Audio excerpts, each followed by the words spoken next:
Next is ang glucometer kit. Mao ni pinaka-importante gyud nga gamit ni mama. Dapat naa siya permian ni siyang bag maski asa siya madto. So kini siya mo ni ang main apparatus, mo ni ang glucometer. So kining screen ari mo gawas ang iyang blood sugar level. Mao ni siya ang needle pin. So mao ni siya ang musamad murag i-inject sa tumoy sa kuan. Ana pak nya nay musamad para mudugo ang tumoy sa tudlo ni mama.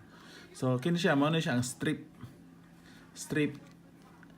i-connect na siya diri sa blood monitor kit. So kini siyang carton uban ni siya sa strip, so nagpalit kog daghan kini dili wala pa ni abli nya napidaghan diri nga. Ang kini siya mao ni siya ang needle para sa kuan sa diri sa i-insert ni siya diri para mao ni siya ang musamad sa tudlo ni mama para mudugo gamay nya makuha na blood sugar level. Ang kini siya wire charger ni siya sa glucometer machine kini. So i-charge ni siya gamit ang USB nya i-connect diri. Kini na small bag ari ni siya isud tanan ang glucometer kit. Kini sila tanan masud ni siya diri para kining bag may dadaon ni mama. So kining glucometer kit ako ano ni siyang gi-set up daan, so wala na may angay problemahan ani, naka-set up na ni, naka-charge na ni. Kung mahurot ang battery i-recharge ra gamit ang kaning wire. So ang iyang setup naka-set up na, iyang level, ang iyang orasan, iyang date. So okay na ni siya. Ang next na to nga buhaton kung unsaon paggamit ani niya. So first step is i-set up ta ni siya ang pen kay mao ni musamad sa tudlo ni mama.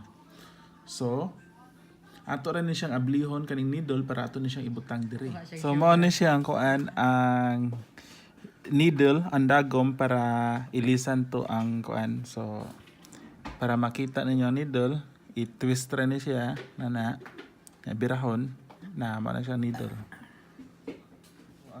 So ako na naabli ang needle kini mao ni siya. So ako ni siyang ibutang diri. Sa pag inigbutang dali ra kayo, ablihon ra ni siyang tumoy. Kini siya do imuhara ni siyang ablihon diri, insert. Ikaw man ibutang ra siya ang dagom diri na ra. Mao na ni nabutanan na akong dagom, ay dagom gamay nya ibalik na akong tabon. So nabalik na akong tabon, so na siya needle diri sa ilalom. So ready na siya. Mao na siya, ina na rin siya, adjust kana. Ikaw man i-press ni na para musamad sa tudlo ni mama. Next na buhaton is i-adjust ninyo kung unsa kalawmon ang ganahan nga musamad sa tudlo ni mama na ay 1 kini. Kung ganahan mo matusto ituyo ka gamay na 1, 1.5 to 2.5. Akong giset ka mama based akong experience ari ra siya sa 1, 1.5 kay sakit naman sa ang dose. So ara ra mo sa 1.5. So ready na ni siya. Magsamad ta na pat nya ang kining tumoy ibutan sa tudlo ni mama, example tudlo nya i-press ni siya kini. Nya mudugo na ng tudlo ni mama, motong ibutan dugo diri sa strip. So next step na tong buhaton, mag-abli tag isa ka strip para ibutang nato diri. So man siya, nag-ready na ko isa ako ni ablihan. So mag-abli ko ning isa ka strip, ako siya ablihan. Kini. So mo ni siya ang naong sud sa strip. Kaon ayon hikapak ni nay itom. So careful man na kay ang kini siya mo ning kini na ito mo ni itong i-connect diri sa glucometer, while ang kini na murag puti kana siya nakita diya mo ni ang butangan sa dugo once masamad na ang so ato ni siyang i-insert. Kita mo ha, i-insert na ko siya sa glucometer. Wala ra may pisliton ani kundi automatic na siyang mo-on once ma-connect na ning strip diri sa glucometer. So ako siyang insert. No, kita ninyo na usab ang color sa screen. Nya once makita ninyo ng sign kanang naay murag dugo nga nagkidlap-kidlap, it means ready na siya mo read og blood sugar level. So ang buhaton is magsamad nagdugo, ikaw man i-connect diri. So mag-example ko sa ako ang kagulingong dugo. Bago ra ko naginom soft drink, so taas gini akong blood sugar for sure. So karon ready na siya, akong samaran ako i-prick akong self. So, kita mo, ako naman nung ibutang ang needle, kini siya ibutang needle. So, akong buhaton, move up ra, para ready. Nya, akong ibutang, ready na akong tudlo. Example, kinin tudlo ni mama, ready. Ang tumoy, inana ra, i-press, hadlo ka dati, sakit ba? Sige, try. Sakit gilay. Murag medyo sakit sige. So nadugo na siya gamay, so ibutang na siya diha. Na again, murag nya 3, 2, 1, 5 seconds mag-count na siya. So mo na akong blood sugar.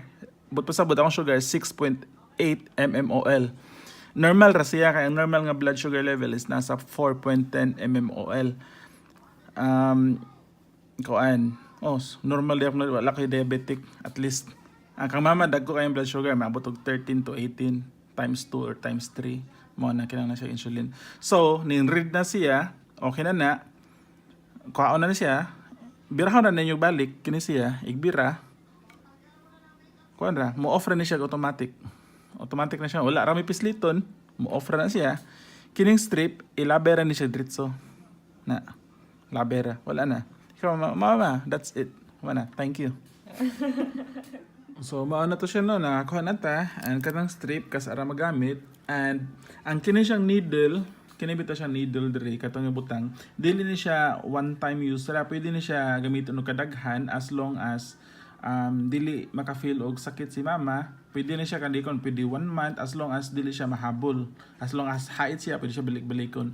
Kung moingon na si mama, sakit na ang needle, dili na niya kaya, mo na ng time nga ilisan siya. So naidaghan needle diri ako ni sang gibutang. Na diri sa bag, sa pouch kini. Mga extra needle ni siya. Daghan, mga good for 1 year siguro siya nga needle.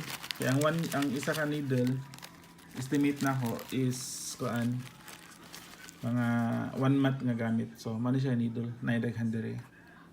And yeah. That's it. Okay. So again, mo niyang strip, mo niyang charger, mo niyang docometer, mo niyang pin para sa amin sa tudlo, niya mo niyang pouch. Okay.